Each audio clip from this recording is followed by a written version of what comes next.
Nagaan keenya kabajaa jaalalaa bakka jirtanis nagaa akkam jirtu. Nagaa keessanii kun qophii yeroo maatiiti.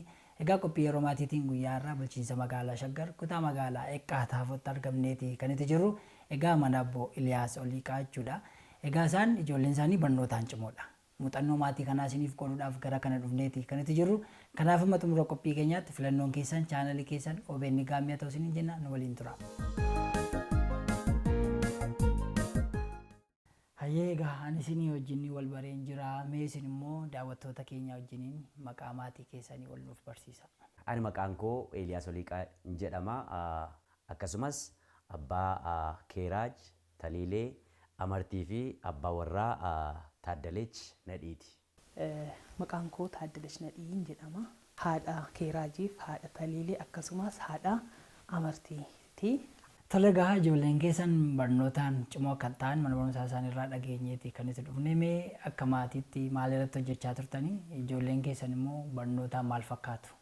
Ijoollee keenya kallattiidhaan oolmaa isaanii guyyaa guyyaarraa kaasee akka isaan galma jireenyaa yookaan kaayyoo mataa isaanii bakka itti adeeman beekanii sa'aatii isaaniif kenname daqiiqaadhaa kaasee amma guyyootaatti amma torbaniitti saganteeffatanii akka isaan itti hojjetanii fi ofitti amanamummaan of danda'anii hojii isaaniif kenname sirnaan akka isaan hojjetanii fi hamilee isaanii kakaasuudhaan tattaaffii akka isaan horataniif gadi fageenyaan irratti hojjechaa turre.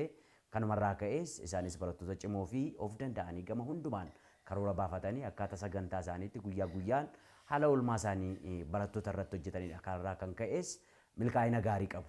Dhugaa dubbachuu fi Keeraajis Taliileenis barattoota ciccimoo fi barattoota naamusa qabanii sadarkaa barumsa isaaniitiinis iddoo bareedaa akkaataa nu irraa eegaa jirruun ijoollee haala naannootiin mana barumsattis ijoollee ciccimoodha. Amalli isaaniitis amala gaarii, amala bareedaa hamma kutaa lammaffaa sadaffaa kana keessa jiru. Sadarkaa kana keessa jiru. Tole mee immoo gaa maatiin kee egaa afaanota garaagaraa barachaa jirtii jedhanii nutti himanii jiru. Mee ijoolleedhaaf egaa afaan beektuun obbeessisme. Maqaan koo Keeraaj Eliyaas jedhama. Achiin kutaan ani baradhu kutaa 3dha. Akkam jirtu ijoollee? Maqaan koo Taliilee Eliyaas jedhama. Ani barattu kutaa 2ffaati. Maqaan mana barnootaa koo Dreambig Academy jedhama. Achumanis dabalataanis afaanota barannu qabna. Afaan kanarraa adda kan ta'e afaan 3 nan baradha. Ingiliffa, Fireenchii fi Araba. Isaanis maqaa koo isinii ibsee achumaan itti fufna. Afaan Fireenchii, afaan Oromootiin erga jalqabne afaan Ingiliffaan. Good morning, hello everyone. My name is Keeraaj Eliyaas. I'm grade 3 student. Afaan Faransanyaatiin yookaan Fireenchiitiin. Bonjour. Bonjour. Comment ça va? Ça va bien, merci. Et toi? Ça va. Je m'appelle... Comment tu t'appelles? Je m'appelle Taliilee Eliyaas. Au revoir. Au revoir. Good morning. Good morning. How are you? I'm fine.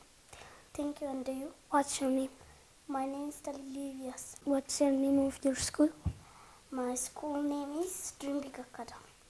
Okay. What's your favorite color? My favorite color is white. What is your favorite food? My favorite food is jajjabsa. What do you want to be in the future? In the future, I want to be a doctor. Okay. Assalamu alaikum. Wa alaikum salam. Sabahul khair. Sabahul nur. Masaul khair. Masaul nur. Gaan Keeraaj barattuu cimtuudha. Egaa afaanota kanaa mee akkamitti baruu dandeessiti? Tole jalqaba irratti jira mana barnootaa keenyatti afaan leenjiin taasifamu jira.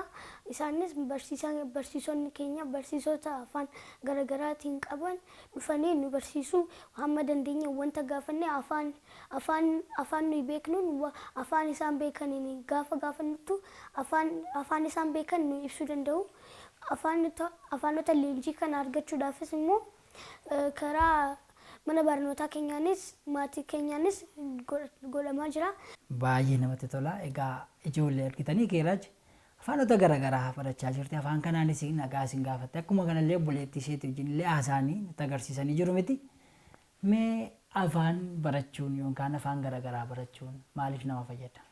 Tole afaan garaagaraa barachuun yeroo namoonni kan biraa biyya keenya ilaaluu dhufan yookaan gaafa nuyi biyya isaanii deemnu afaan isaanii nu beeksisanii erga nuyi baranne booda afaan isaaniitiin afaan keenyaan osoo hin ta'in afaan isaan beekaniin erga baranne booda afaan isaan beekan yoo baranne waliin kominikeet yookaan waliin dubbii taasisuu kan nu dandeessu afaan sana. Ati mee barnoota keetiin maal fakkaata mana barumsaa keessatti darbees immoo kutaa gara gadii kaastee haga ammaatti mee barattuu akkamii turte? Tole jalqaba irratti kutaa keejiwaanitti hanga kutaa tokkotti mana barnoota waliif akkaadaamiitti barachaa ture. Keejiwaanitti qabxii gaariin galmeessee ture. Keejituutti immoo akkuma keejituutti sadarkaan nuu kennama ture. Keejituutti lammaffaan ba'ee achumaan immoo mana barnootaa sanatti kutaa keejiwaanitti hanga keejisirii jedhamu kan jiran gaafa ani kutaa keejisirii galuutti gaafa eebbifamuuf jedhu sadarkaan hin kennamu nuun jedhan. Achiin kutaa tokkottis immoo kanan galmeessee yaadadhu. Achumaan immoo kutaa lammaffaa simisteera tokkoffaas lammaffaa simisteera lamaan irratti iyyuu lammaffaan ba'ee ammas kutaa sadaffaatti simisteera tokkoffaa fixnee simisteera lamatti galleera. Kutaa tokkoffaatti simisteera tokkoffaa irratti afuraffaan ba'e. Simisteera lammaffaa irratti immoo sadaffaan ba'e. Akka isaan barattoota cimoo ta'aniif mee akka maatiitti maal irratti hojjechaa turtan? Tole galatoomii isa jalqabaa tokko ofii keenya wantoota ta'u kana hundumaa tokko lamaan oolummaa isaanii guyyaa kana akkamitti toltanii baruuf barsiisuun akkam ture hojiin manaa isinii kenname hojiin daree isinii kenname maal fakkaata kan jedhu guyyaa guyyaanii yeroodhuma argannetti daqiiqaa nuu kennamtetti anis haati isaanis ni gaafatti. Isa lammaffaa sagantaa yookaan iskeejibilii qayyabannaa ofii isaaniitii ni qabu. Akkaataa sagantaa qayyabannaa isaanii sanattitu hojii manaa kennameef edda hojjetanii xumuraniiti guyyaa guyyaadhaan ni qayyabatu ni dubbisu. Waan isaanii hin galle waan hin hubanne immoo yeroo nuti galgala gara mana keenyaatti deebinu nu gaafatu. Deeggarsa barbaachisu hundumaa ni taasisnaa fi ofitti amanamummaadhaan akka isaan guddatan freely yookaan self confidence guutuudhaan akka isaan dubbatan hojii isaanii kenname hojii manaa haa ta'u hojii daree haa ta'u sadarkaa hojii xixinnaarraa ka'ee amma itti gaafatamummaa gurguddaatti itti gaafatamummaa hojii isaanii qabatanii akka isaan guddatanii fi waan gaarii tokko miira gaarii tokko sadarkaa keejii yeroo isaan jiran irraa kaasee amma kutaa 2 kutaa 3 yeroo isaan ga'an kanatti wantoota jiru hundumaa guyyaa guyyaan toora tooraan ordofaa duukaa bu'aa jajjabeessaa turreerraa amma garuu sadarkaa kanatti keeraaj barattuu kutaa 3ti taliileen kutaa 2dha. Lamman isaanii hojiitti kenname hundumaa waan sadarkaa mana barumsaatti qaban of danda'anii hojjetanii sadarkaa gaarii irra jiru akkasumas jedhu waan sadarkaa isaaniitti isaan irraa eegamu itti gaafatamummaa sadarkaa sanatti isaanitti kenname hundumaa gama hundumaan naamusaan gama baruu barsiisuun ijoollee hiriyoota isaaniif fakkeenya ta'uudhaan kallattii hundumaan waan nurraa dhaga'an waan nuti itti himne naamusa jireenyaa dhimmoota baruu barsiisuu duwwaan utuu hin ta'in naamusa jireenyaa aadaaf safuu duudhaa beekanii kallattii isaan ittiin guddachuu danda'aniini waan gaarii tokko hamma humni keenya danda'e waan nuuf gale tokko itti facaasaa gorsaa jajjabeessaa finnee asiin geenyerraa isaanis isa dhaga'an kana guyyaa guyyaan hiriyoota isaanii keessatti mana barumsaatti baruuf barsiisuu irratti hojiirra oolchanii milkaa'ina gaariirra jiru gama baruuf barsiisuutiin akkasumas naamusa hawaasa keessattis barattoota keessattis gama amantiitiinis qabaachuudhaan. Akka haadha tokkootti wanti ani gochaa ture yeroo qabaanne osoo hin taane yeroo qabnu sanitti ijoollee kana akkuma abbaa warraa koo ibsuu yaalitti waa baay'ee ibsee jira. Isumatti wanti hin dabalu hin jiraata waan ta'e ani akka haadhas akka obboleettis akka hiriyaas ta'eetan ijoollee sana wajjin dabarsaa ture. Akkamitti jechuu dandeessu haadha akkaataa haadha yoon jedhu wanti dogongora uuman gajjalluma ijoollee tanaa xiqqoo ta'anii keejirraa jechuudha keejidha keejirraa ka'anii akkamitti akka uffata isaanii jijjiiruu qabaatan waan xixinnoo akkamitti akka hojjechuu qaban maal gochuu akka qaban lolaanii miti kan deebisu jaalala itti agarsiisee wanti sirrii hin taane kun sirrii miti jedhee itti malee rukutee yookiin adabee miti yeroo baay'ee ittan yaadda yeroo taphachuu barbaadanis yeroo argadhetti wajjiniin taphadha hamma bahee kubbaa waliin taphatu faangaa. Sababbiin isaa firii ta'anii waan rakkatan tokko baasanii akka isaan natti himatan. Sababbii san keessa waa argadha waan ta'eef yoo akka haadhatti itti siqe immoo wanti ta'uu qabu haadharraa wanti eeggamu maal akka gorsuu qabu karaa saniin argadha. Wajjin taphadhee tapha san keessa ijoolleen kun waan isaanirra ga'e tokko dubbachuu danda'u waan ta'eef.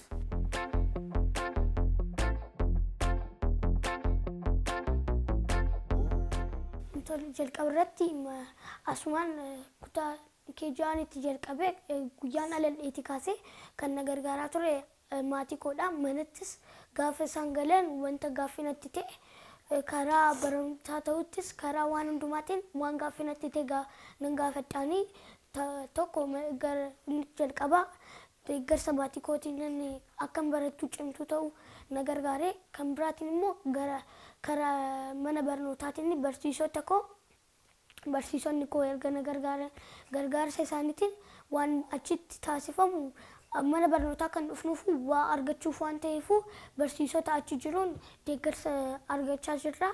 Mana barnootaatis kan biraatiin immoo karaa firootaan yookaan maatii beeknuudhaan. Akka barattuu cimtuu taatuuf kan si gargaare keessaa tokko karooraan hin dubbisa jettee jirta. Mee karoora qabdaa? Karoora kana haala kamiin baafachuu dandeessa?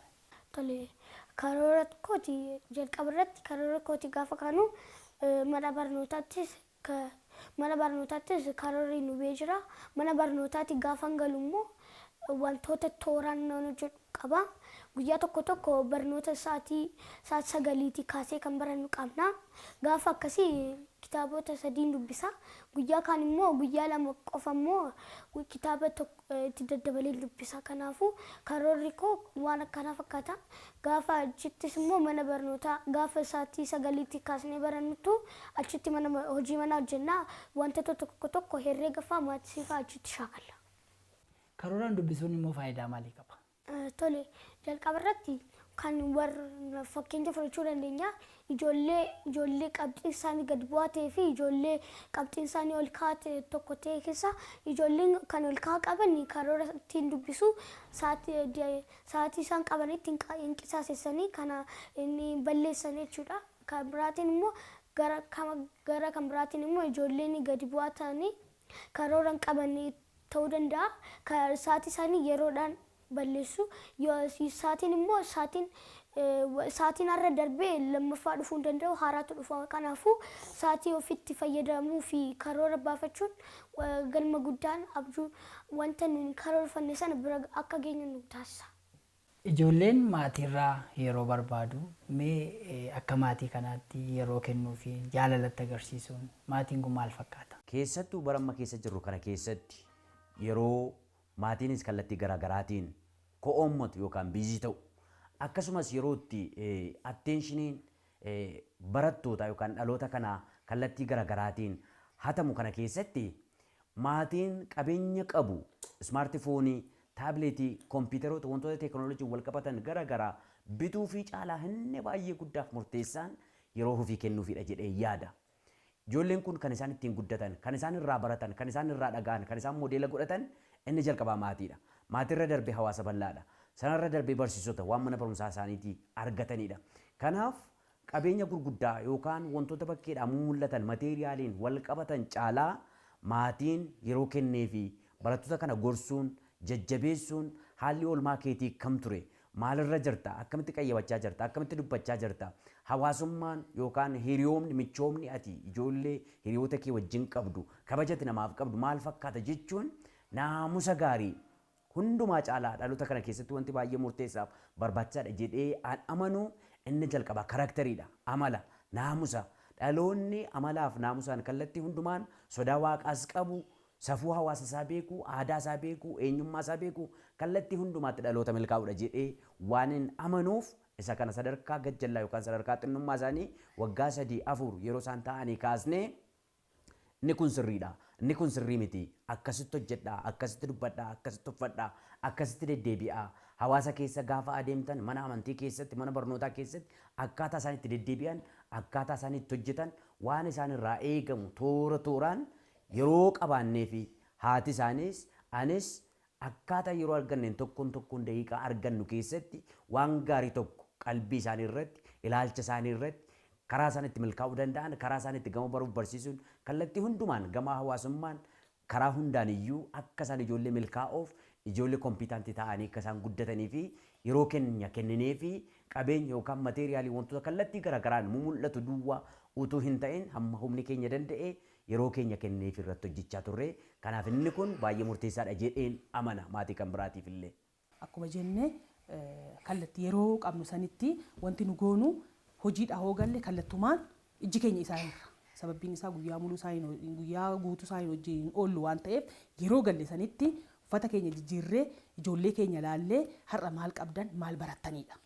Maal taata osoo hin taane maal barattan barumsi keessan maal oole oolmaan guyyaa keessanii maal fakkaata hojii manaa keessan hojjettanii deebiin isaan nu deebisan eeyyeen wanta isaan ulfaatetti isaanuu qophaa'anii wanti kun nutti ulfaatee jira kanaa kaasnee hamma kanaa hojjechaa xoollee hojjennes jirra kuni garuu nu dhibee jira akka nu gargaartaniif jedhanii abbaa isaatti siqanii hanatti siqanii nu gaafatu isa nu gaafataniif immoo nu bira teenyee mee iddoo sitti cime sababbiin isaa duuba deemne ammas hin hojjennuufi duuba deemtee dabtara kee ilaalteertaa kitaaba kee duuba buutee ilaalteertaa jennee gaafan osoo hin gargaarin dura jechuudha. Deemati ammas yaalaa iddoo kana kitaaba laalladhaa dabtara keessan laalaa jennee duuba deebi'anii akka isaan dabtara isaaniitiif kitaaba isaanii duuba bu'anii akka isaan deebi'anii qoratanii ilaalaniif deebisnee kutaatti galchinee laalaa jennee yoo isaan argatanii deebii isaanii ofuma isaaniitii argatu. Hin arganne taanaan gara gargaarsa itti adeemna jechuudha.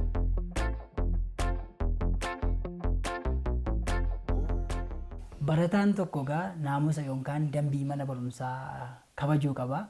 Mee naamusaaf dambiin mana barumsaa barataan tokko kabajuu qabu maalidha? Akka mana barnootaa hundaatti iyyuu manni barnootaa hundaa seera yookaan dambii qaba. Inni jalqabaa yeroodhaan argamudha. Yeroo ofii qaban osoo hin balleessin itti fayyadamudha. Inni kan biraatiin immoo yeroo mana barnootaatti ergamu ijoolleen tokko amma kan uffata hin qabne jiru kan uffata mana barnootaa hin qabne jiru uffata kan qaban immoo dirqama uffachuun barbaachisaadha. Maaliif yoo jenne uffatni sun uffanni mana barnootaa isaanii waan ta'eef manni barnootaa sun kana jedhee kan ittiin isaanii barataa sana adda baasuu danda'u uffata yookaan yuunifoormii mana barnootaa sanaatiin waan ta'eef uffata yuunifoormii kan mana barnootaa sana uffachuu qabu. Dambiin inni sadaffaa immoo yeroo karoora baafachuudhaan qorachuudha. Yeroo manatti galan ijoolleen tokko yeroo isaan inni fixu garuu yeroon baay'ee barbaachisaadha. Jireenya namaa tokko keessatti yeroon baay'ee barbaachisaadha. Yeroo qabnu keessatti wanta hundaa fixachuudhaaf hin danda'amu garuu yeroodhaan karoora baafachuudhaan wanti hunduu gahama. Egaa naamusaaf dambii barataan tokko kabajuu qabu keessaa tokko yeroo kabajuu jetteetta. Mi'aati yeroo mana barnootaa akkamitti kabajaa sirriitti kabajaa yeroo? Tole yeroo kabajuu irratti yeroo koonaan fayyadama gaafa mana barnootaatti yeroonis nu ba'a iskeejuulii barannuudhaan saatiidhaan ni baranna. Amma fakkeenyaaf peereedii tokko yoo barannu daqiiqaa 45 nutti fakkaata. Kan biraan immoo gaafa kara manaatti galu immoo akkuma jalqaba jenne isaa 10 faatti galuu nan danda'a. Gaafa sana yeroo uffata koo nan baafadha. Yeroo itti baafadhu sanan qaba. Uffata koo ergan baafadhee yoo tursiistuun jiraate xiqqoo harka koo dhiqadhee nan nyaadha. Achiin xiqqoo ergan taphadhee booda immoo qorannaa kootti nan deebi'a. Qorannaa kootti ergan deebi'e immoo kitaabota 3 dubbisa gaafa guyyaa sa'aatii 10tti galufa. Kanarraan kan hafe immoo obboleettii koos nan gargaara. Hojii manaa ishee dhibe yoo na gaafatte kan an deebisuu danda'u yoo ta'e nan deebisaaf. Kan biraatiin immoo gaafa yeroo baay'ee gaafa qabummaa gaafa sa'aatii 9tti galu immoo akkasuma uffata koo nan jijjiiradha. Tursiistuu koo nan nyaadha. Kitaaba hamma danda'u nan dubbisa. Yeroodhaan wanta guyyaatti aansu qabnuun nan baasadha. Yeroodhaan irraa. Darbee naamusaaf dambii ati nutti himte keessaa tokko barsiisaa kabajuu jetteetta. Barataan tokko mee akkamitti barsiisaa kabajuu danda'a? Tole ani kanan kabaju gaafa mana barnootaa galtu yeroo qabna. barsiisaan yeroo itti dhufu qabna. Jalqaba irratti maqaan waaman keenya kan kilaasiitti maqaan waamu jira. Isa booda erga nu waame booda barsiisaan tokko kabaja argachuu qaba. Isumarraa kan barannudha malee inni ofiif jedhee yookaan barsiisaan tokko ofiif jedhee ijoolleen barsiisuun namoota kan biraatiif dhaloota gara fuulduraatti biyya kana bulchuu danda'uudhaa fi haasaa malee ofiisaatiif hin haasa'u. Barsiisaadhaaf kabajni taasifamuu danda'u immoo osoo barsiisaan dubbachaa jiru yookaan ibsa tokko ibsaa jiru gidduutti addaan kutanii haasa'uu dhiisudha. Kan biraatiin immoo yeroo barsiisaan qabu kabajuu fi yookaan wanta inni nuun jedhe tokko dhaga'uudha. Ajaja isaa dhageeffachuu fi kan kana fakkaatan. Amala gaarii ati maatii keerraa baratte maali? Mee maatii keerraa maal baratte? Fakkeenyummaa akkamii sitti agarsiisan isaan? Jalqaba irratti amaloota maatii koo keessa jaaladhu wal kabajuu, wal jaalatu. Yeroo baay'inaan gaafa wal balleessinu fa'a gaafa mana barnootaatti wanti tokko raawwatame gaafa wanta tokko walitti bu'ee yookaan ijoollee faana wal gaafa lollu callisanii irra darbanii nu gaafatu nu sirreessu. Guyyaa sanaa jalqabee wanta isaan nu jedhan hin dhageenye amala keenya sanarraa amala isaan nutti agarsiisanirraa dubbii isaan dubbatanirraa dhageenye hiriyoota keenya sana sirreessine ofii keenyas sirreeffannaa. Kan biraan immoo gaafa ijoollee faana walitti buunu isaan kan araarsu deemi dhiifama gaafadhu atis keessa keettis dhiifama jedhanii nu gorsu. Ijoolleen ofitti amanamummaa akka qabaatan sodaarraa bilisa akka ta'aniif mee akka maatii kanaatti haala kamiin guddisaa jirtu?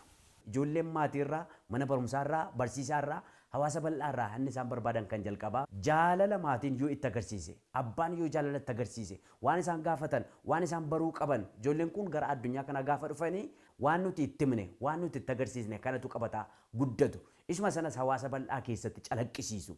Kanaaf guyyaa guyyaan wanti maatiin daa'imoota isaaniitti yookaan ijoollee isaanii invest godhan itti agarsiisan itti dubbatan akkaataan tiriitimentii ijoollee kanatti agarsiifamu kun hundumtuu manarra darbee jireenya ijoollee kanarra darbee sadarkaa hawaasa bal'aatti sadarkaa biyyaattis wantoota calaqqisee haala gaariin qabamaniiru taanaan gara milkaa'ina gaarii gara guddinaatti ijoollee kana dabarsaa biyyaafis qooda olaanaa qaba. Sirriitti hin qabamne hin kunuunfamne taanaan garuu jireenya isaaniifis maatii isaaniifis biyyaafis kisaaraa ta'u. Dhiibbaan barbaachisne dhiibbaa negeetiivii dhaloota fidan ta'u. Kanaaf ofii koorraa ka'ee gaafan dubbadhu kallattii danda'ame hundumaan karaatti agarsiisaa, gorsaa, jajjabeessaa, ofitti butaa, gama hafuuraan, gama fooniin, gama baruuf barsiisuun kallattii hundumaan iyyuu bifa baalaansiisaa eeggateen akka isaan guddachuu danda'aniin ofitti bunnee, ofitti siqsinee, jaalalatti agarsiisnee, kunuunsinee asiin geenyeera. Barnootaan cinaatti mee dandeettii ijoolleen keessan qaban maalidha? Adda baastanii beektu laata? Ijoolleen kun keessattuu keeraaji artiiwwan kanneen akka diraamaa garaagaraa iskiriiptiin tokko gabaafame yoo kennameef akkasumas ofii isheetiin wantoota garaagaraa artii diraamaadhaan wal qabatu bifa diraamaa taa'is ta'een kennaa ishee agarsiisuu dandeessi. Taliileen uumama isheetiin barattuu callistuudha. Callistuu haa taatu garuu gama akkaadaamiin suuta wantoota jiru hundumaa waan barsiisaan daree keessatti dubbatu baruuf barsiisuu wantoota kennameef qabxii olaanaa barattu fidduudha. Afaanota garaagaraan waa shaakaluu danda'u, afaan Ingiliffaan danda'u, afaan Oromoo sirriitti danda'u, sanarras darbee afaan Fireenchiif afaan Ingiliffaan wantoota gaggabaabaa hojjechuu danda'u. Kanaaf kennaawwan diraamaan wal qabatan taatoo ta'anii wantoota garaagaraa agarsiisuu danda'u.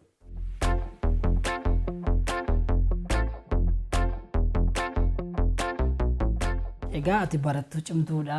Keeraaj mee mana barumsaa keessatti gumiilee akkamii irratti hirmaattati? Baay'inaan ani dandeettiin koo jalqaba irratti gaafan ibsu dandeettiin koo diraamaa irratti diraamaan immoo gama aartii yookaan gama afaaniinidha. Kanaafiyyuu ani gumii ani mana barnootaa keessatti gumii ani itti hirmaadhu afaanii fi aadaa afaanii fi kan kana fakkaatan. Gumii aartiif diraamaa irratti hirmaatta jechuudha. Baay'ee namatti tola. Mee gumii kana keessatti maal fa'aa hojjettu? Diraamaa fi aartii keessatti wantoota aadaa qabeessa fi meeshaalee aadaa wanta aadaa tokko yookaan nama Oromoo ta'e tokko kan ibsudha. Wanta garaagaraa hojjechuu dandeenya. Fakkeenyaaf diraamaa ni hojjenna, aartiiwwan garaagaraa ni hojjenna. Meeshaalee yookaan wanta aadaa saba tokko yookaan aadaa Oromoo kan ibsuu danda'u ni hojjenna. Ijoolleen galma ifaa tokko ni qabaatu jechuudha. Galma ifaa sana bira akka gahaniif immoo galma ifaa sanas kan itti agarsiisu maatiidha. Akka maatii kanaatti ijoolleen keessa mul'ata qabaatanii mul'ata sanaaf akka jiraataniif maal irratti hojjechaa turtan?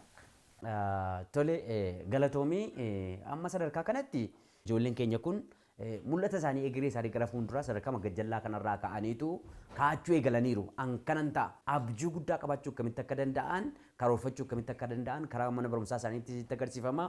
Qabxii isaanii irratti karoorfatanii guyyaa guyyaan ilaalamaa hordofamaa adeemanii dookteroota ta'uuf keeraaj dookterii ta'uu barbaaddi akkasuma taliileenis lamman isaaniiyyuu gara fuulduraatti dookterii taana jedhanii saganteessaa jiru.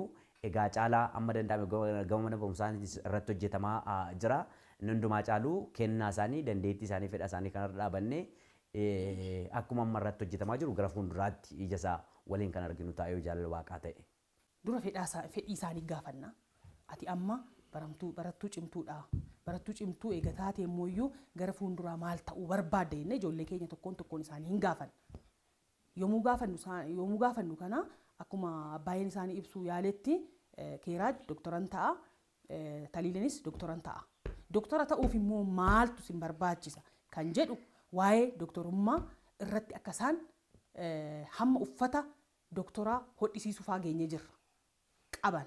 Sababbiin isaa dooktora ta'uu kaayyoon isaanii dooktora ta'uu eega ta'e xiyyeeffannoo guddaa gochuu qabu. Ijoolleen akkakii barattoota cimoo ta'uu barbaadu mee isaanii maal gorsitan? Jalqaba irratti gorsaan barattoota gorsuu barbaadu jalqaba irratti maatiif ofii abboomamuu maatii isaanii yoo abboomaman wanta hundaayyuu karaa gorsa maatii isaaniitiin daddarbu dhaggeeffachuudhaan maatii isaanii kabaju jalqaba irratti kan isaan barbaachisu kabajedha. Kan biraatiin inni lammaffaa immoo karooraan qayyabachuudha.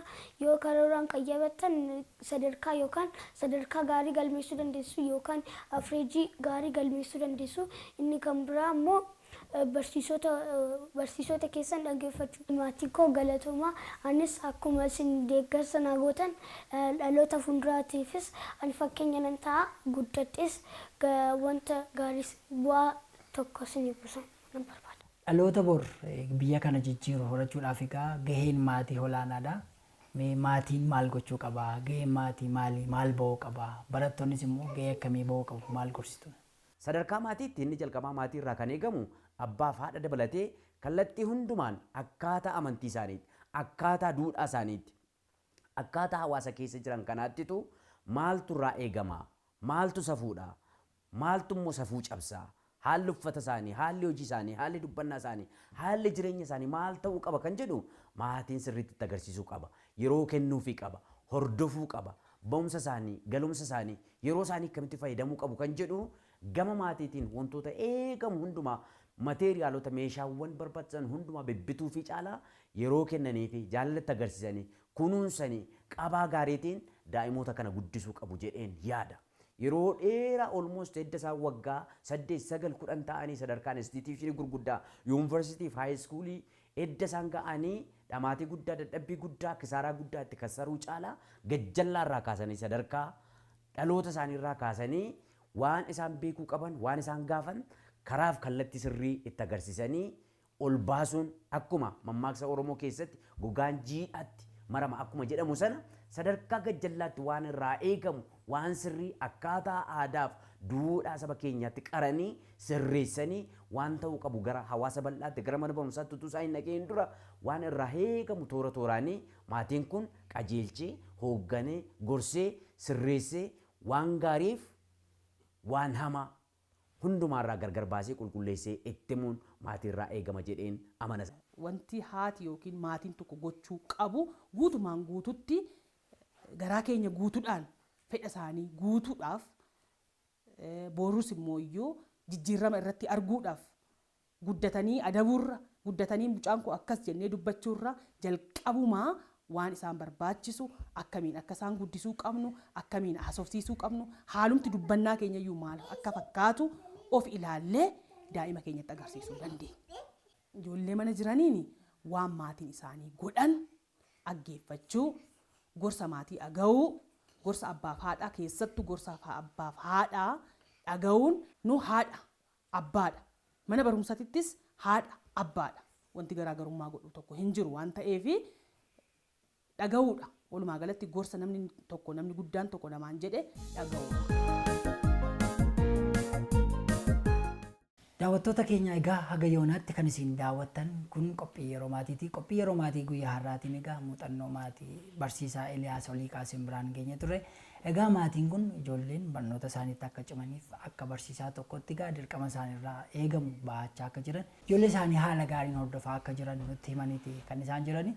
Kanaaf egaa dhaloota bor biyya kana jijjiiru saayinsiif teekinooloojii akkasumas duudhaa aadaa safuu Oromoo beekee biyya kanaaf galaa ta'u horachuudhaaf egaa gaheen maatii olaanaa. Kanaaf maatiin ijoollee keessan hordofaa isiniin jechaa sagantaa keenya asirratti xumura. Qophii kana qopheessuun kan isin faana ture Angammachuu Bisaakee ogeessa kaameeraa keenya Caalaa Didhaa akkasumas ogeessota istuudiyoo marataan isin faana ture. Torbee dhufu maatii biraa iddoo biraatti wal agarra hangasitti nagaatti.